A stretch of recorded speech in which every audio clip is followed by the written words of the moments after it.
Welcome back to the Company Show. We tell like it is, we don't care how you feel. And wow. Indiana puts belt to ass against the Oregon Ducks, 56-22. Let's talk about it because I was not expecting this. I was not expecting this outcome. I honestly, my first prediction when looking at the matchup, I picked Oregon to beat Indiana to advance to the national championship. After Indiana basically dominated Alabama, I thought Indiana was going to beat Oregon, but not in this fashion. This game was not close from the very first play all the way into the very last play.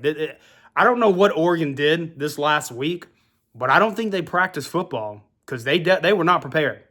But let's get into it. I was actually, when this game kicked off, I was coming back from the airport. I was picking my wife up from the airport.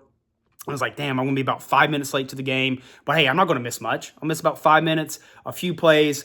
We'll be good. I'll get home, settle in. Nope. First play of the game. Oregon's got the ball. They throw a pick six. Indiana runs it in, scores a touchdown, goes up 7-0. Now, Oregon does come back very quickly on their next drive to tie it up, make it 7-7. You're like, all right, we got ourselves a ball game. It was all Indiana after that. All Indiana after that. Bad turnovers by this Oregon team. Both of them very critical. The pick six to start the game. And then just a couple of drives later, still in the first half, they fumble the ball deep in their own territory. I think on their own 15-yard line. Oregon or Indiana scoops the ball up, and a couple plays later, they run it in for a touchdown. And just all game long, Oregon is playing from behind. They're playing from trying to dig themselves out of a very deep hole. And they were very limited in what they could do on offense because they know, like, hey, we got to put points up, and we got to put points up quick. And they just didn't have any answers. They did not look prepared. They looked outplayed, outmatched. Indiana looked bigger, stronger, faster. This Indiana team this year is dangerous. But one thing I really want to talk about, Fernando Mendoza. I'm glad he won the Heisman. I will be honest, when he first won the Heisman, I thought, you know what, this has kind of been a lackluster Heisman race, and maybe it still was because there wasn't a quarterback out there with eye-catchy numbers, like crazy stats. But listen to this man's numbers in this game. He only threw the ball 20 times in this game, but he was 17 of 20 with an 85% completion percentage. He threw for 177 yards. So you're like, okay, 177, that's not special. He didn't even crack 200 yards passing. The man threw for 5 touchdowns. 5 touchdowns in this game. Mendoza threw a touchdown on 25% of his throws. He threw the ball 20 times all game. He scored a touchdown on 5 of those. That is absolutely insane numbers. 17 of 20, 85% completion, 5 touchdowns through the air. And to top it all off, they had a decent run game. Nothing too special, but they ran the ball for 185 yards, 2 touchdowns on the ground. That is how you win championship games. There was nothing crazy about it. They did what they needed to do. And that back shoulder throw, I forget his name, and I hate myself that I forget the receiver's name. Mendoza to his left. He threw it 3, 4, 5 times. Every time receiver comes back, makes a hell of a catch. I don't know how you defend that. Honestly, watching the game, even the announcers are like, yeah, that defender for Oregon played that perfectly. How do you defend that when it is so perfectly thrown in times? That's a dangerous play. So can Miami watch that and do something about it? We'll find out. But, I mean, what a game by this Indiana team. I mean, they are dangerous. I will have a preview and prediction video coming out of the actual national championship game, but I'm going to give you a little sneak peek. This Indiana team is looking real good to win it all.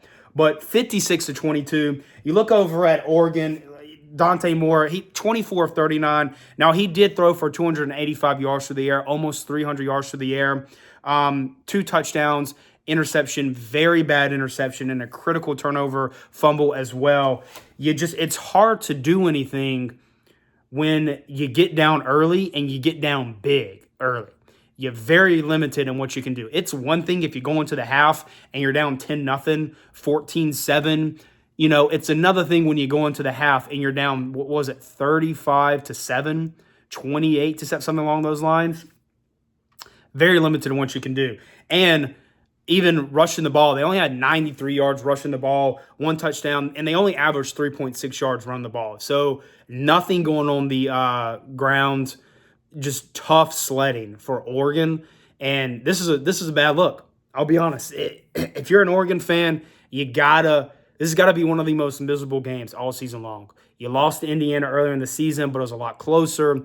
You're thinking you get a second shot at them, you'll play a lot better. You played worse this game than you did the first game against them.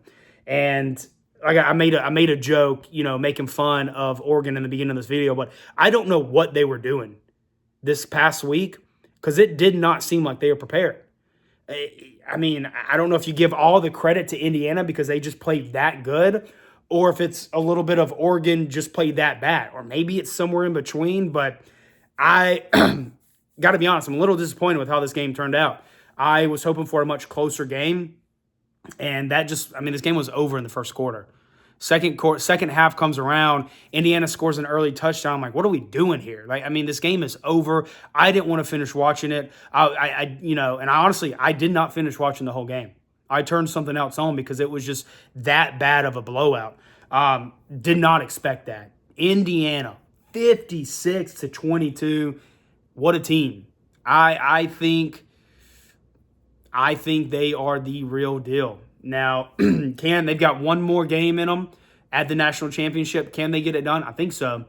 They have a very good chance of getting it done.